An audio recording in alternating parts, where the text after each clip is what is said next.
Baiklah, Assalamualaikum warahmatullahi wabarakatuh.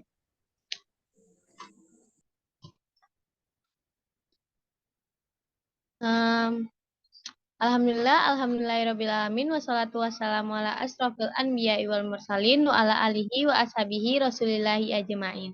Amma ba'du. Puji syukur kita ucapkan kepada Allah Subhanahu wa taala karena berkat rahmat dan karunia beliau kita dapat berkumpul di Zoom kali ini. Salawat seiringan salam kita hadiahkan kepada Nabi besar kita Muhammad Sallallahu Alaihi Wasallam.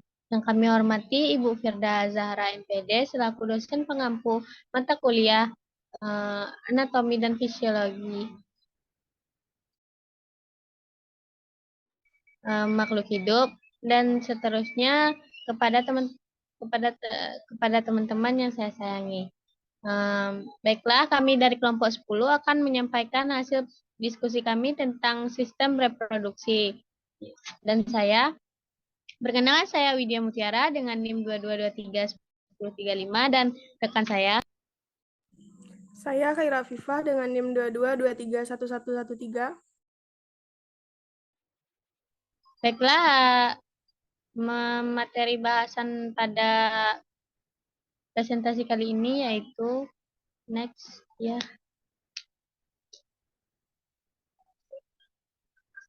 Next.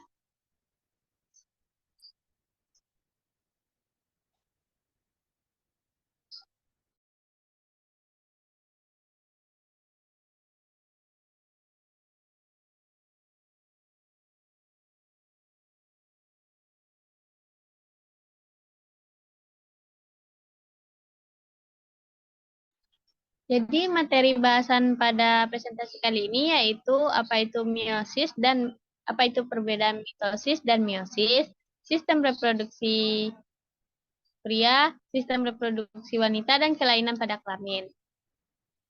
Next. Baiklah, materi pertama akan saya sampaikan yaitu mitosis. Mitosis merupakan pembelahan secara sederhana dan merupakan pembelahan secara langsung. Namun jelasnya adalah pembelahan mitosis, pembelahan sel tubuh yang menghasilkan dua sel anakan yang memiliki jumlah kromosom yang sama dengan sel induknya.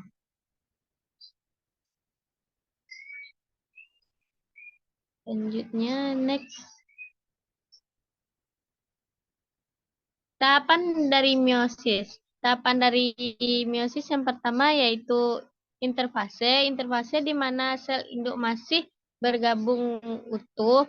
Selanjutnya yaitu profase, di mana sel tubuh sudah mulai memisah memisah dari sel indukan.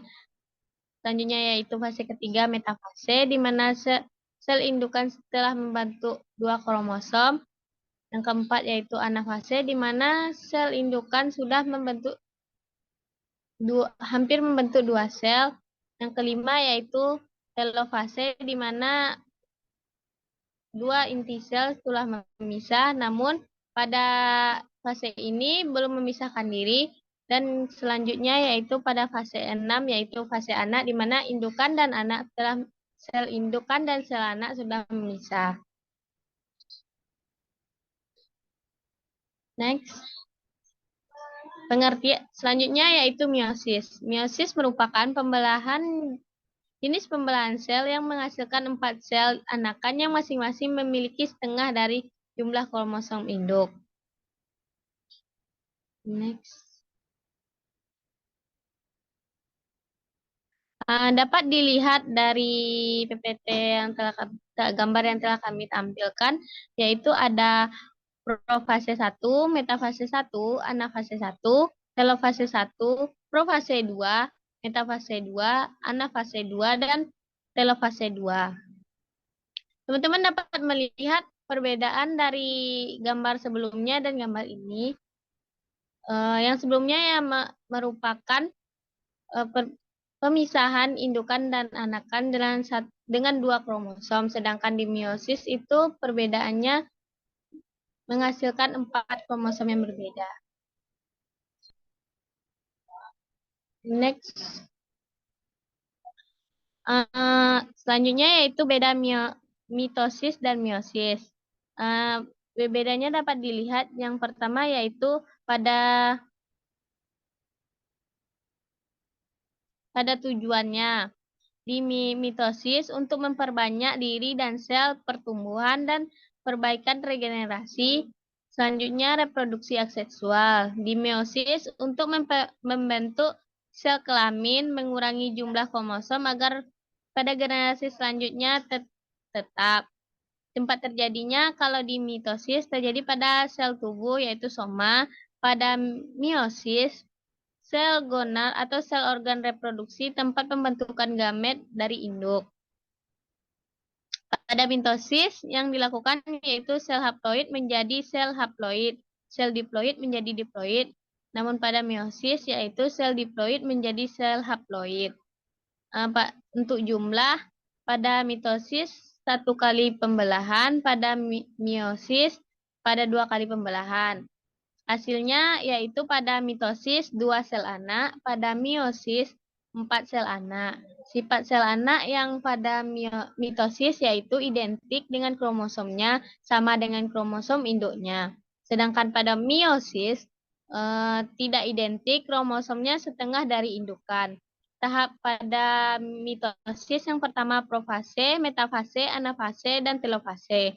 Sedangkan pada meiosis terjadi 2 tahapan yaitu meiosis 1 dan meiosis 2. Next. Sistem reproduksi pada wanita. Next. Pengertian dari sistem reproduksi merupakan saat organisme menciptakan organisme lain yang mirip dengan dirinya sendiri. Sistem reproduksi pada makhluk hidup sangat penting untuk menjamin keberlangsungan hidup dan mencegah terjadinya kepunahan. Next. Dapat dilihat dari gambar, ini merupakan sistem reproduksi pada wanita. Yang pertama yaitu ada ovarium, ada tuba fallopi, ada uterus, serviks, vagina, labia mayora, labia minora, lubang vagina, selaput darah, dan kelenjar betolin. Next. Organ reproduksi wanita ini terbagi 2. Yang pertama bagian eksternal dan internal. Next. Organ reproduksi eksternal pada wanita yang pertama yaitu mons Bobbi, yang kedua yaitu labia mayora, yang ketiga labia minora, yang keempat clisori, yang kelima kelenjar betolin, yang keenam himen atau selaput darah, yang ketujuh uretra. Next. Organ reproduksi internal pada wanita yang pertama yaitu vagina. Vagina merupakan saluran otot yang menghubungkan leher rahim, bagian bawah rahim dengan bagian luar tubuh. Yang kedua yaitu serviks. Serviks adalah bagian terendah dari rahim. Lubang di tengahnya memungkinkan sperma untuk masuk dan keluar darah menstruasi. Next. Selanjutnya yaitu rahim. Rahim merupakan organ berongga berbentuk buah pir dengan menampung janin selama kehamilan. Rahim terbagi menjadi 2 yaitu leher rahim dan korpus. Selanjutnya yaitu ovarium. Ovarium adalah kelenjar kecil yang berbentuk oval dan terletak di kedua sisi rahim. Next. Selanjutnya yang adalah organ internal yang terakhir merupakan saluran tuba. Ini adalah saluran yang sempit dan melekat pada bagian atas rahim dan berfungsi sebagai jalur sel telur atau ovum melakukan perjalanan menuju ovarium atau ke rahim.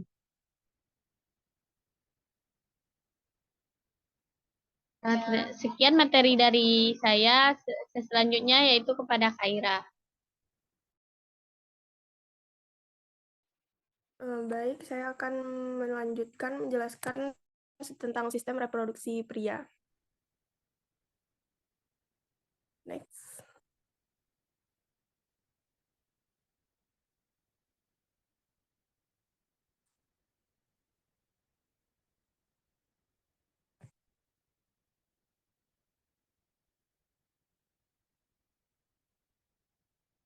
Next.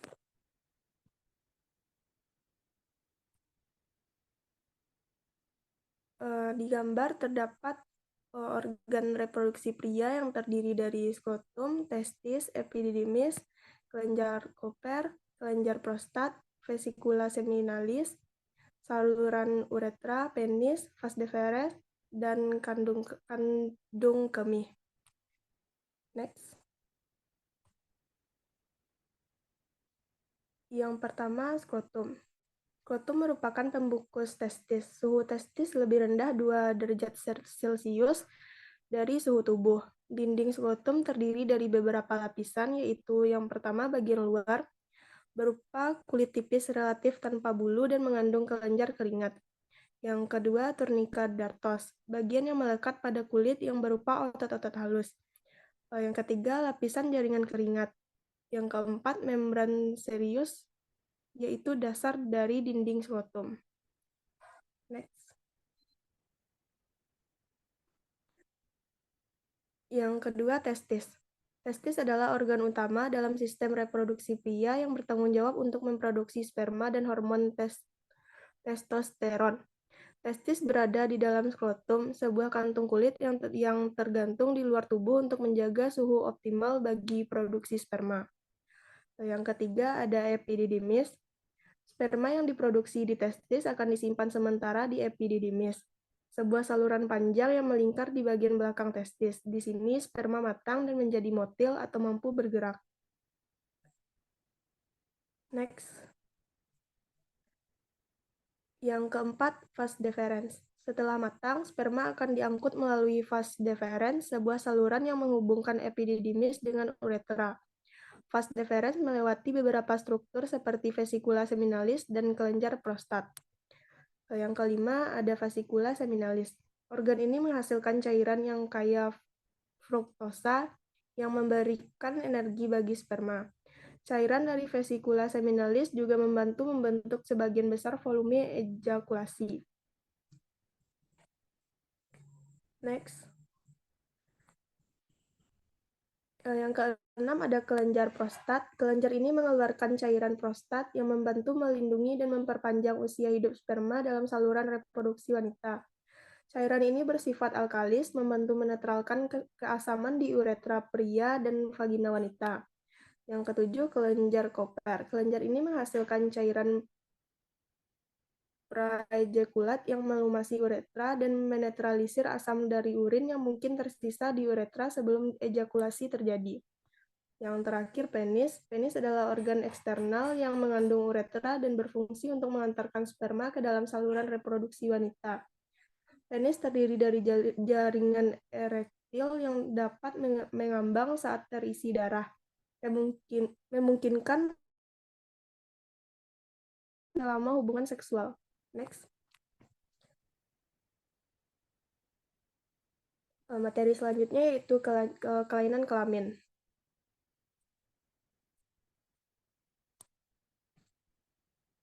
Next. Kelainan kelamin yang pertama ada gonore yang disebabkan oleh bakteri Neisseria gonorrhoeae. Gejalanya berupa dengan klamidia, tetapi seringkali lebih parah. Pada pria bisa menyebabkan nyeri saat buang air kecil dan keluarnya cairan nanah dari penis. Pada wanita, gejalanya termasuk keputihan yang tidak normal, nyeri panggul, dan pendarahan antar periode menstruasi. Yang kedua, klamida. Disebabkan oleh bakteri Chlamydia trachomatis, gejalanya pada pria bisa berupa nyeri saat buang air kecil dan keluarnya cairan dari penis. Pada wanita bisa berupa keputihan yang tidak normal, nyeri saat buang air kecil, dan nyeri di perut bagian bawah. Next. Yang ketiga, sifilis. Disebabkan oleh bakteri Treponema pallidum. Gejalanya terbagi menjadi beberapa tahap. Tahap awal berupa luka tanpa rasa sakit di bagian infeksi. Tahap sekunder meliputi ruam kulit, demam, dan nyeri otot. Tahap lanjut bisa merusak organ tubuh seperti jantung dan otak. Yang terakhir ada HIV. Yang disebabkan oleh virus HIV, gejalanya awal infeksi bisa tidak bergejala atau mirip flu. Seiring waktu, HIV melemahkan sistem kekebalan tubuh, menyebabkan AIDS. Next. Sekian penyampaian materi dari saya kembalikan kepada moderator. Terima kasih kepada Kak Ira yang telah menyampaikan materi dari kelompok kami. Sekian presentasi dari kelompok 10. Jika ada salah kata, kami mohon maaf. Saya sudahi dengan wabillahi taufik walhidayah. Wassalamualaikum warahmatullahi wabarakatuh.